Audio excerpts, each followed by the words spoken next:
Hello, friends. As I considered what to talk about this week, it struck me that we've been discussing the Sermon on the Mount, and particularly the beatitudes, for the last couple of weeks in church. And I was reflecting on that this morning and last night, and thinking, why did I never really grasp until very recently that these aren't just a good set of moral principles, and even they aren't even just the foundation of a solid Christian ethic, some might say, the entire foundation of the whole Christian ethic, but these are really revolutionary principles and revolutionary statements that if we take them seriously and live out through them and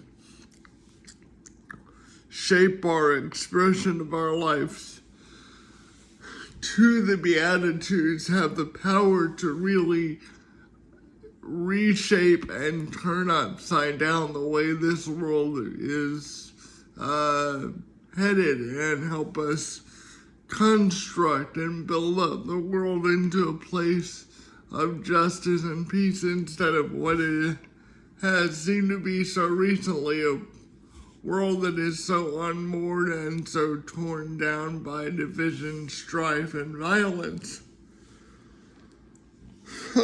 Take, for example, the first two or three. Blessed are the poor in spirit. Now you can, some have argued that poor in spirit means blessed are those who are not spiritual, who are seeking, who may not be familiar with God in an orthodox way, because they're seeking and they have an opportunity to meet Jesus anew. You can also say, blessed are the poor in spirit. Blessed are those whose poverty so afflicts them that they are poor, not only in a physical way, but in a deeply spiritual way, in a way that they are so oppressed that their poverty affects every ounce of who they are.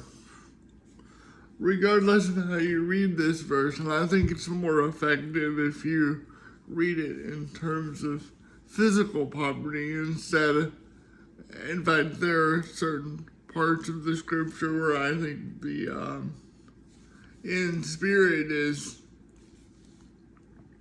de-emphasized or removed, but the fact that God says these people are blessed, people who are crushed and afflicted with poverty, spiritual or physical, are blessed. They have my mark upon them. I know them.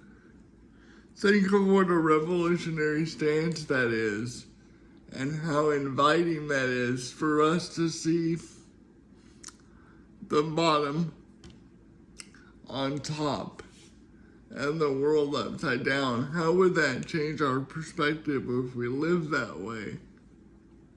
And blessed are those who mourn, for they will be comforted. We're very good, particularly in this country and in this day and age, of having really intense, short bursts of grief, whether it be around racial violence, COVID-19, or what have you. But we're not really good at looking at deep, heartfelt mourning for a long, long time. How does it change our world if we let people really, truly grieve? And we console them with the consolation that they will find justice, peace, and mercy, not just in heaven, but through our actions on earth.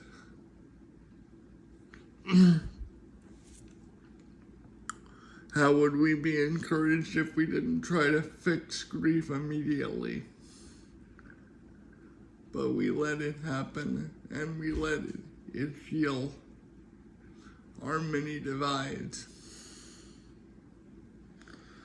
And blessed are the meek, for they shall inherit the earth. Blessed are those who go unnoticed, who don't fight for power and attention, for the earth is theirs. This is basically saying, walk with true humility, walk with true peace in your heart, not seeking power, and you will get the power. But not just the power, you will have the ability to shape the movement of the world for justice if you're meek and mild and humble. This doesn't mean be a doormat. This just means to seek the good of others and of your community before you.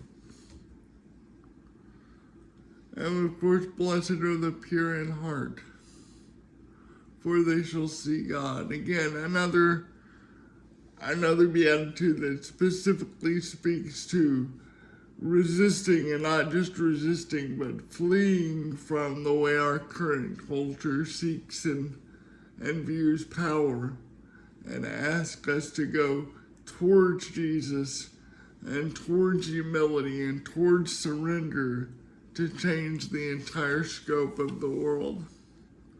I could go on, and I'm already almost at 7 minutes. But I challenge us to try every day, this week and beyond, to live as though the Beatitudes aren't just nice sayings of Jesus, but really have the power to change you, the way you view the world, the way you are encountered in the world, and therefore the world around you. Thank you, friends. Bye-bye.